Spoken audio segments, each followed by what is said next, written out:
On today's Church TechCast Q&A, cabling, leading, and switching.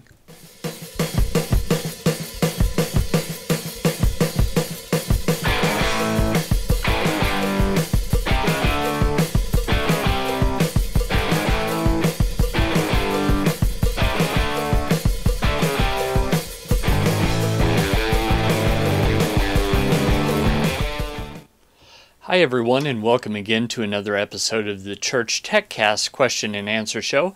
I, of course, am your host, Paul Allen Clifford, and I'd love for you to join the conversation by heading over to trinitydigitalmedia.com/contact. Go on over there and leave me a message, or just use any of the contact information that you find there, including my Twitter handle, which is immediately under my face here on the video. Paul Allen Cliff, PaulAllenclif, and you can talk to me there and ask plenty of questions. I'm actually recording this just a hair earlier this week because my wife's family, they all used to, a lot of them are retired now, but my wife's mother used to be a nurse, my wife's father used to be a pharmacy tech, her aunt and uncle used to be in the Navy, so getting off at Christmas was always difficult. So they just started having their Christmas late. So I'm getting ready to head out, and as you're watching this, if you're watching it on Friday, January 3rd at 11 a.m. Eastern, 8 a.m. Pacific, I'm actually in the car between Lexington, Kentucky, where I live, and Evansville, Indiana, where my wife's family's from. So I couldn't do this live, so I thought, hey, why not test out the pre-recorded capability that ChurchStreaming.tv provides. Speaking of which, let's talk about ChurchStreaming.tv, shall we? ChurchStreaming.tv is my streaming provider, and they provide me excellent customer service. And the feature that I'm using right now, where I pre-record the show and then have it go live when it's scheduled to go live, is something that I thought, hey, this seems like something that would be useful to me personally. And I talked to them and they said, you know, funny thing, we've been thinking about doing that. We'll just code it. And it didn't get done in time for Thanksgiving, but it did get done in time for today. So that's what I'm using, and that's the kind of customer service that you get at ChurchStreaming.tv. So head on over to trinitydigitalmedia.com/churchstreaming for your free 1-month trial, and they will be happy to assist you with just everything that you need. What's great about them too is it's a flat rate service. So at the end of the month, you're not surprised by, oh, I thought it was a good thing when we had 2,500 people on our church's live stream. Now I get the bill and it's not. No such animal at ChurchStreaming.tv. It's all flat rate, and they stream to iOS devices, Android, or Roku. And welcome to those of you who have just joined me on my Roku channel. I really appreciate you doing that. Also, I'd love for you to head over to trinitydigitalmedia.com/whatlifebook and pre-order a copy of my pastor's book. What life are you waiting for? Of course, he's not speaking seriously about multiple lives, because we're just regular evangelical Christians, so nothing funny or odd there. It's really it's hyperbole to talk about why are you waiting as if you have multiple lives, because you don't. You have this one and only life, and you are called by God to do something, so do it. Why are you putting it off? This book is just, I was there for the sermon series on which it's based, and it's really life-changing stuff. I mean, so much so that I don't have any other stickers on my car except the sticker that they gave us as part of this sermon series that says "Push Play Now." So take your life off pause and just get going. And that's really part of how I live my life, is doing whatever it takes to change lives and eternities right now. I'm not great at it, but I think hopefully I keep getting better and better. And so that's what I'm hoping to do this year.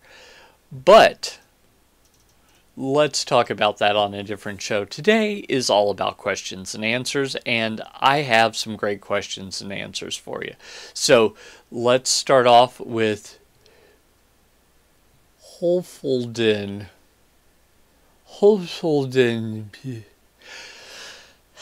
I really don't actually know if it's a pronounceable username.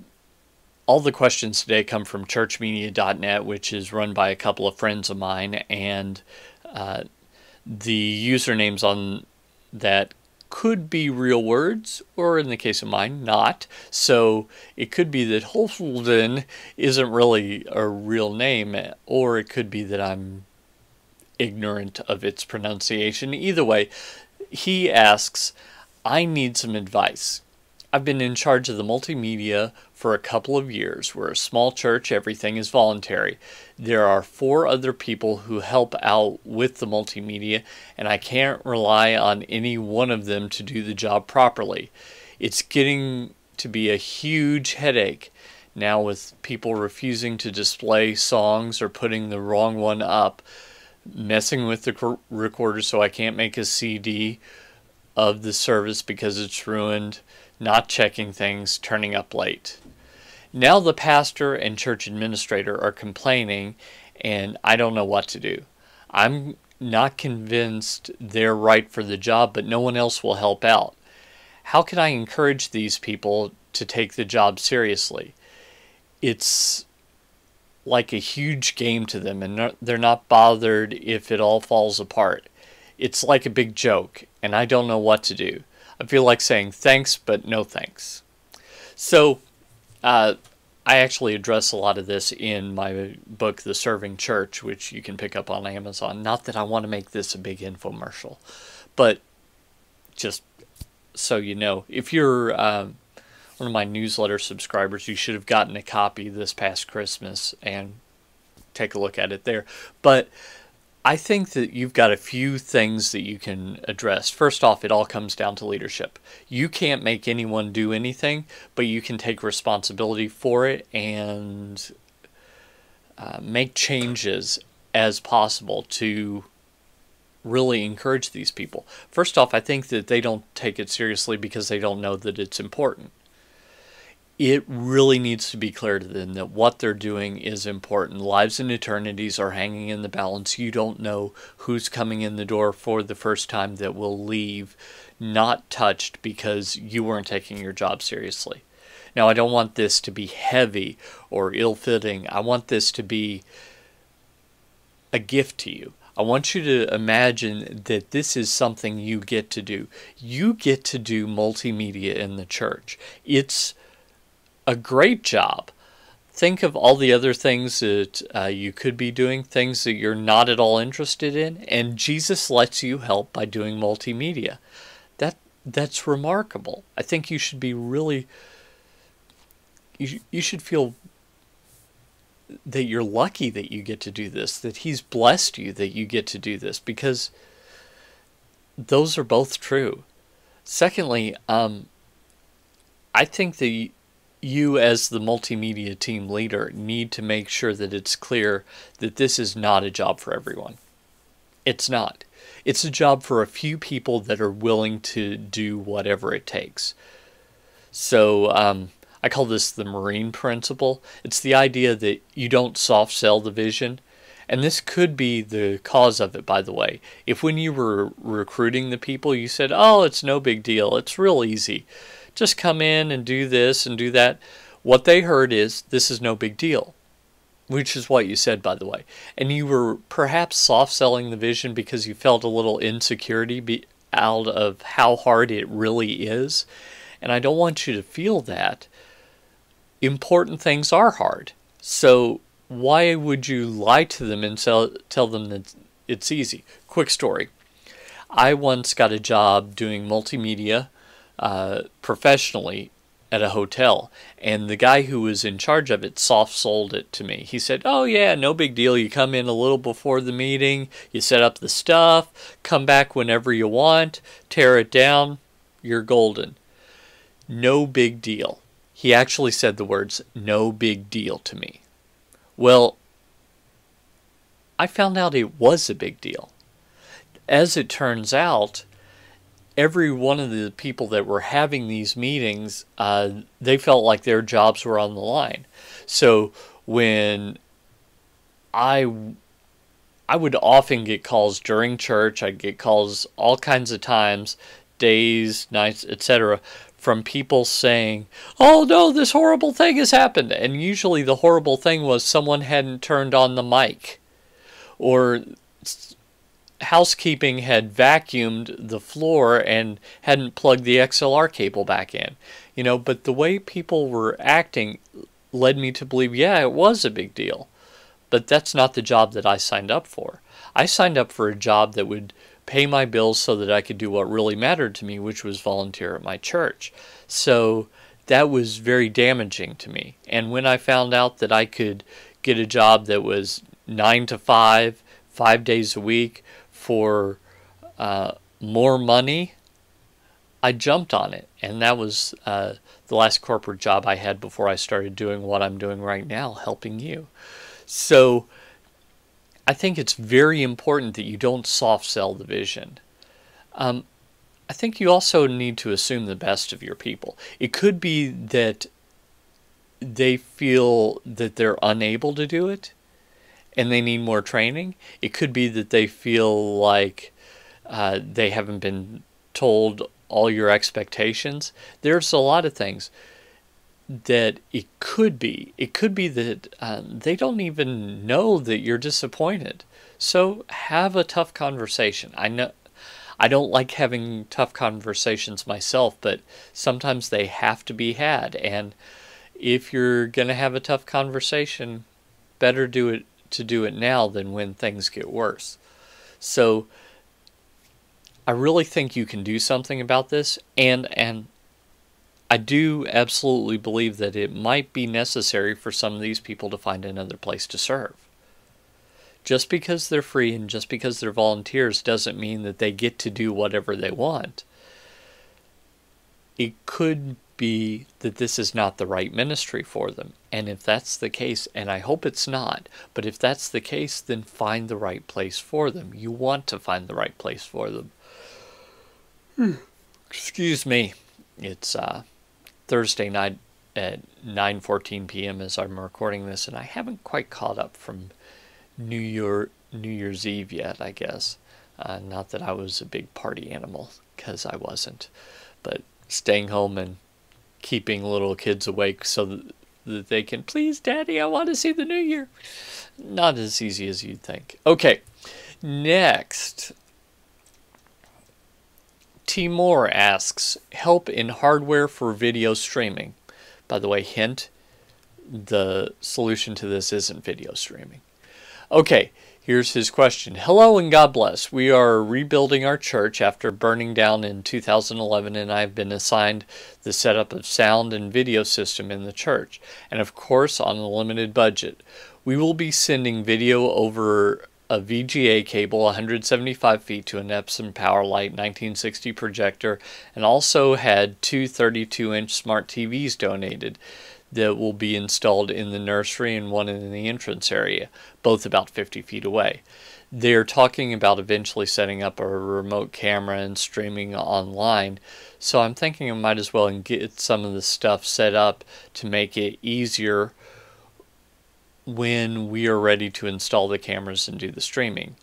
What is the best hardware configuration to go from the CPU to VGA output splitter booster to a second computer, likely a MacBook Pro, as well as to 2 and up to 4 TVs, which will only broadcast when it is presented to the congregation? I'm thinking HDMI to the TVs and to the Mac Pro.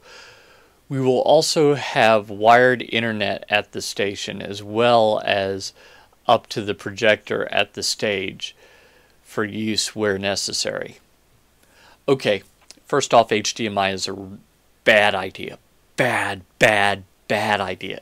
HDMI is evil. I hate HDMI. Do not use HDMI. Unless you're hooking up a Blu-ray player like 3 feet from the TV. Fine for that use. For broadcast, for production, HDMI is evil.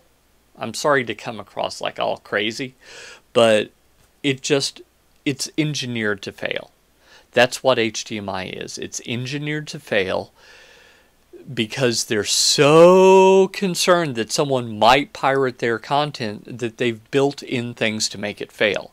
As a result, if you want to get a signal more than 10 yards, about 30 feet, so farther away than you want to go, you have to do things other than have a long cable.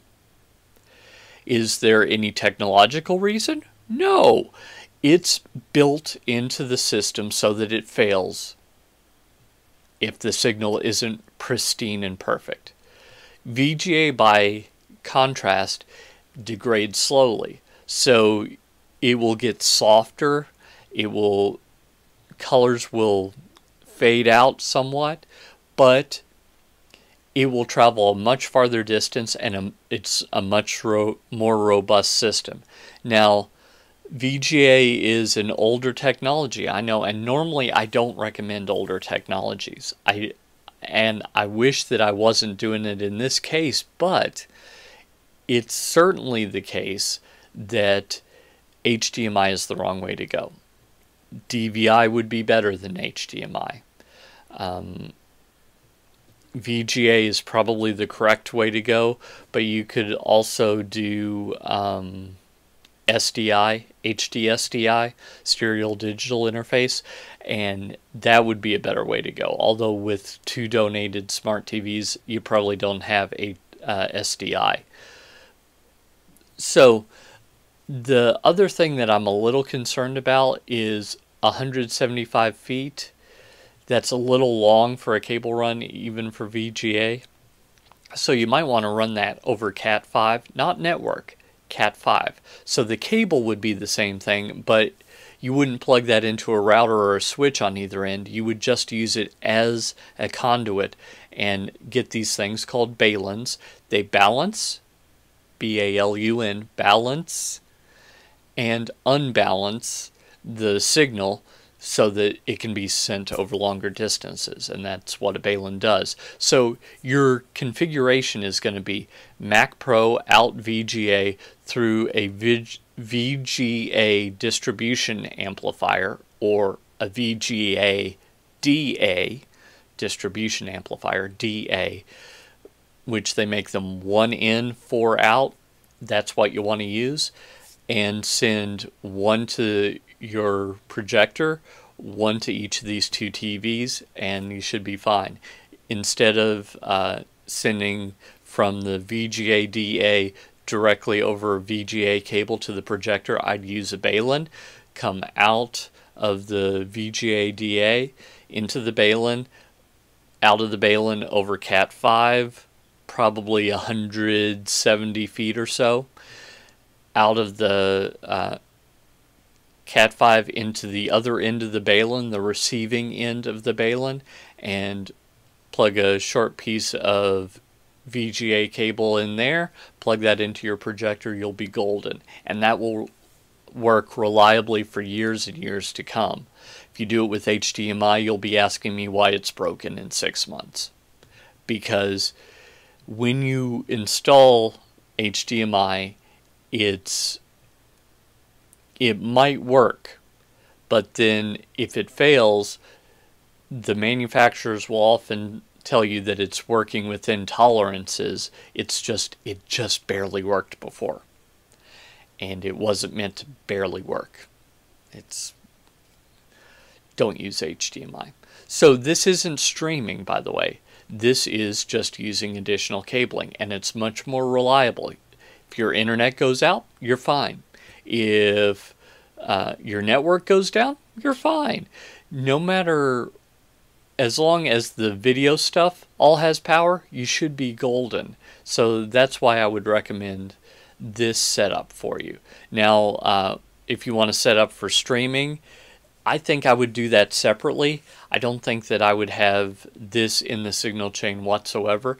Now, if you decide that you want to have the camera going and being switched back and forth between the output from your MacBook Pro or Mac Pro and your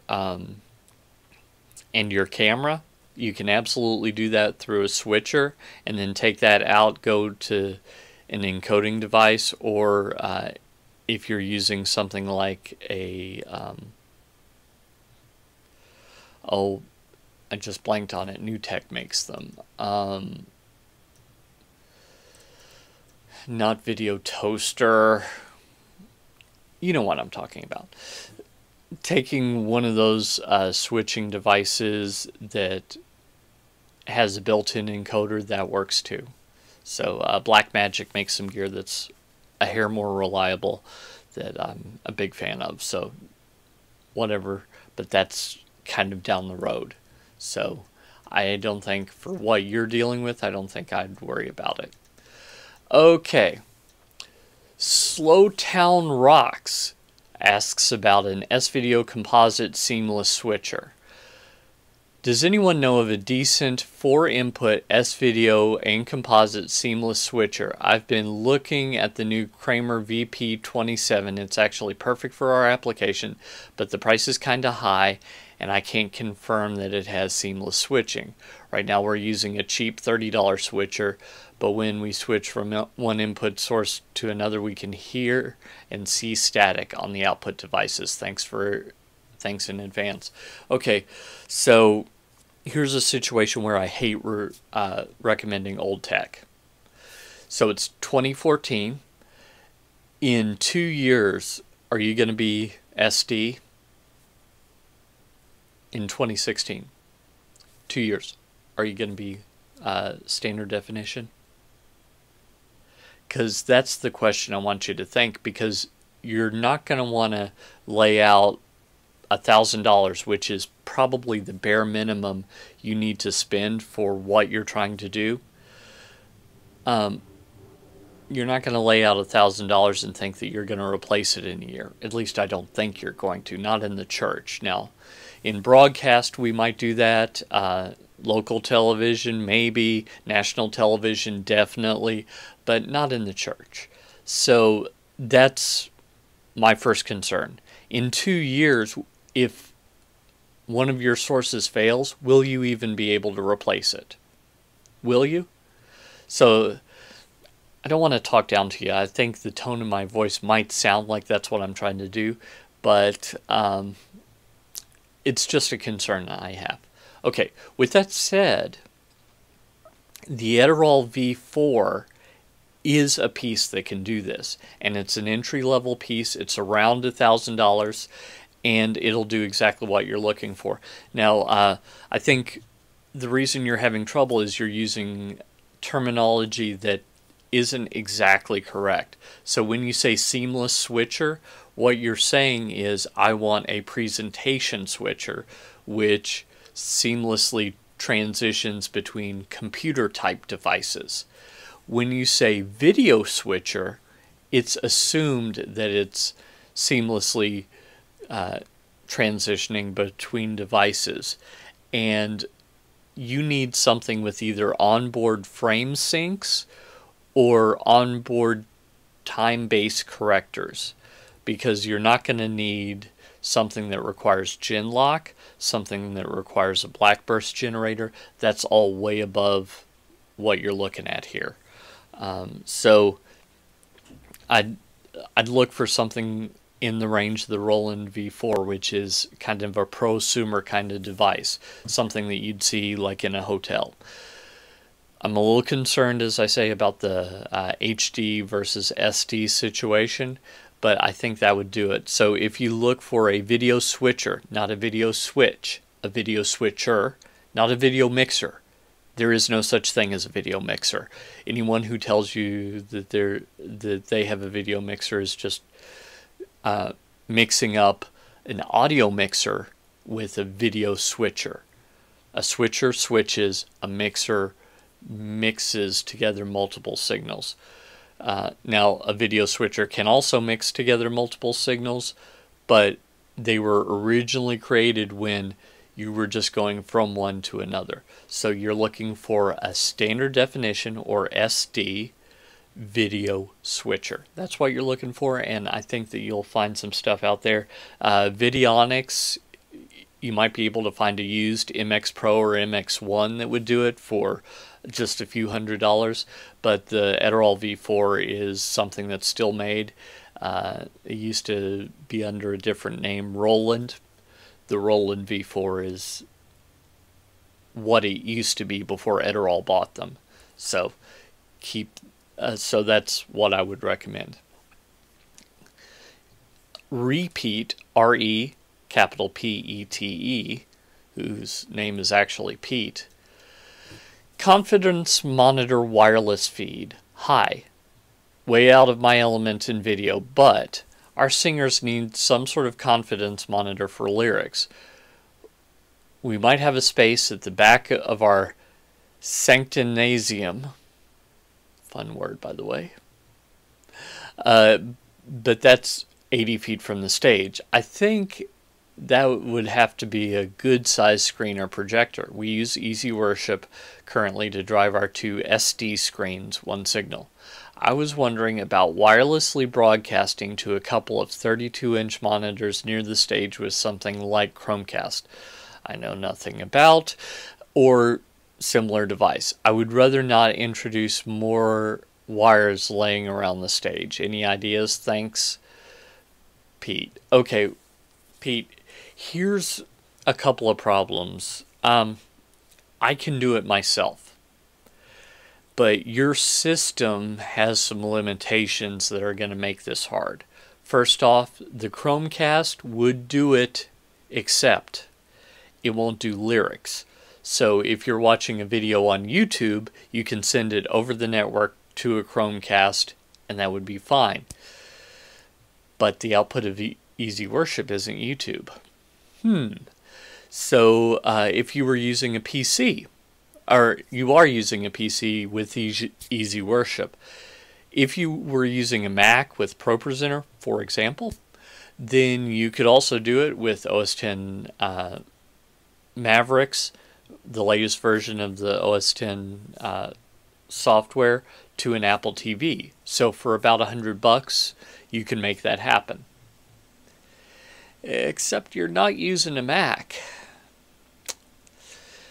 I was trying to think something else that would work. I've got a Roku. That won't work either, because that has to stream from the internet. There would be so much latency that I don't think that would work. So here we have something that I haven't had before. This is a question that I don't know a good answer to. The best and easiest way would be to run cables, but you don't want to do that, so let's table that for a moment. I don't know. Hey guys, if anyone else has any ideas, feel free to hit me up, paul@trinitydigitalmedia.com, and we can do this. Normally there's a way to do this. Well, check that. There is a way to do this. It's just prohibitively expensive. You can replace your computer and software and add an Apple TV and do it, no problem. You can do this by running cables, no problem. Or your third alternative is you could buy a very expensive broadcast device that would do it. We're probably talking in the neighborhood of $10,000. So, assuming that you're like most churches, each of those has its problem, but those are the three alternatives I have for you. If anyone else has any ideas, give me some feedback and I'll let Pete know. So I hope those have all been helpful to you. I hope that you can look forward to just all the things that 2014 has for you, and use some of this information to go out and change eternity. Until next time, I'm Paul Allen Clifford with TrinityDigitalMedia.com.